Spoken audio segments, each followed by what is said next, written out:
Aujourd'hui, je vais vous partager le témoignage de Ragtaï. Elle a été vendue comme esclave à 4 ans et Jésus l'a sauvée. Bonjour, je m'appelle Ragtaï. À seulement 4 ans, ma mère m'a vendue pour environ 2000 bahts. Ce jour-là, elle est partie et elle n'est jamais revenue. J'ai grandi comme esclave dans la maison d'un imam. Je travaillais du matin au soir. J'étais enfermé la nuit dans une petite pièce verrouillée de l'extérieur. Quand je ne pouvais plus suivre, j'étais battu et parfois privé de nourriture et d'eau pendant plusieurs jours. À 18 ans, je suis tombée enceinte de cet homme. À la naissance, on m'a immédiatement arraché ma fille. Quelques années plus tard, une deuxième fille m'a également été retirée. Je n'avais plus aucun espoir.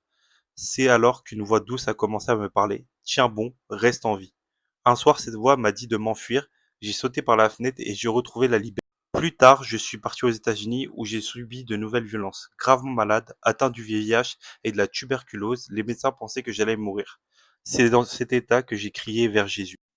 Alors que tout semblait perdu, cette même voix est revenue et m'a dit: vis. J'ai compris que c'était Jésus qui me parlait depuis toutes ces années. Contre toute attente, j'ai guéri et ma vie a été complètement transformée. Des années plus tard, Dieu m'a demandé de retourner auprès de ceux qui m'avaient réduite en esclavage. J'ai pardonné à l'homme qui m'avait détruite. Avant de mourir, il m'a rendu mes deux filles. Dieu avait tenu sa promesse, il m'a rendu ce que j'avais perdu. Aujourd'hui, je sers Jésus en aidant des enfants abandonnés, des victimes de la traite humaine et des personnes brisées. Comme je vous l'ai dit, là, c'est un témoignage qui est extrêmement fort. Elle a réussi à pardonner l'homme qui lui a fait tant de mal.